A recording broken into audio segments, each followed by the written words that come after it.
Hello, I thought I'd try making some videos just for fun. I finally have some free time. I mean, usually I'm in university or whatever, but yeah, I finally have like this week off. So I just thought I watch a lot of people's videos on YouTube and I find them pretty interesting. So I thought I'd try a video out myself. Now, the topic of this video is going to be regarding how people start conversations with small talk. Now, this happens a lot in everyday life. You go into a room, like, for example, if you're in a brand new university class. When I first started Ryerson University here in Toronto, I went into like classrooms and I didn't know anyone at all. So the professor would go like, okay, you've got to choose a group for this class. If it was a class, for example, like project management, where it requires you to work with a group, you'd have to choose a group in the very first class, and you'd be stuck with them for the entire semester. And a lot of people already knew each other, so they would go together in groups. And um, I'm already like kind of shy, so it's hard to get together with people in groups, and I don't even know them also, so it's difficult. So I guess for situations like that, and for situations like if you work at a place where there's a high turnover rate, for example, where I work at No Frills, a lot of people leave, and like it's hard to learn a lot of people's names. I mean, you sometimes see people only a few times, and then they leave, and you'll never see them again. So, anyways, um, small talk.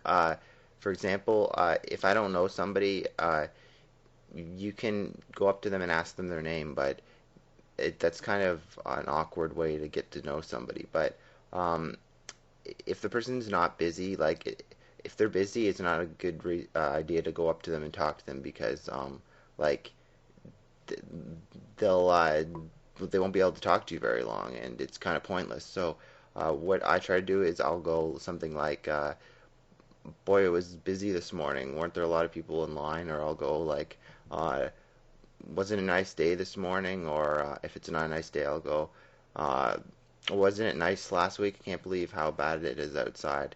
And when we start talking, for them.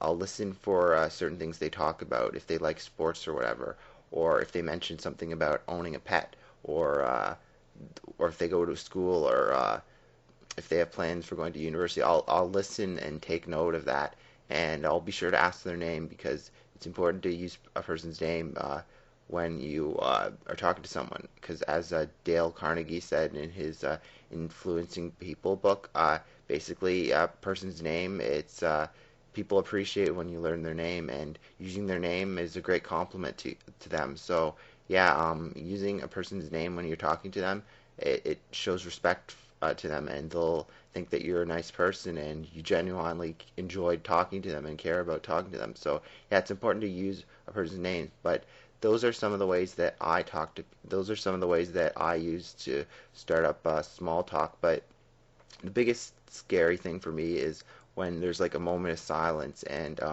like you don't know what to say to the other person. Like that happened to me yesterday when I was talking to someone at No Frills, and like you both people don't say anything, and you get scared, and like silence is like it's like you're being like stabbed in the heart. I mean, it's an awkward moment. So when you're talking to someone, I was reading a lot of articles on the internet about small talk.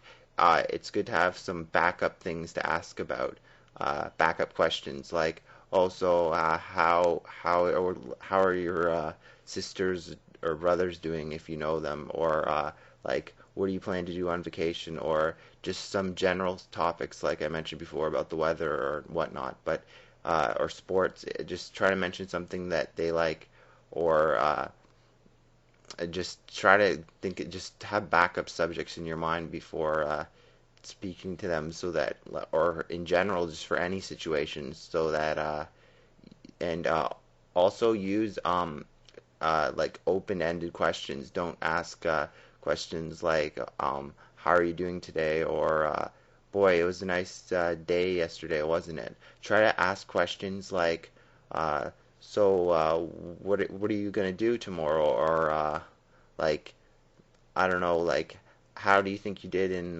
like the sports game yesterday? Or ask questions like how are the Toronto Raptors Do you think they'll make the playoffs? Like, ask questions that will get a response of more than a yes or no question. Those are closed answer responses. You don't want those because they don't really help the conversation flow, and then there'll be more silence. So yeah, just have some stuff that you're prepared to say to have the conversation to continue. And if you don't know someone well, just try to listen to how they talk to other people, and if they mention something like they like pets a lot or whatever, then take note of that in your mind, and next time you talk to them, try to bring up that subject because you know that they're passionate about what they were previously talking about. So it'll definitely get the conversation to start to flow. So basically, my question to everyone is, what do you use as topics when you're talking to someone that you don't know well, or when there's that awkward moment of silence?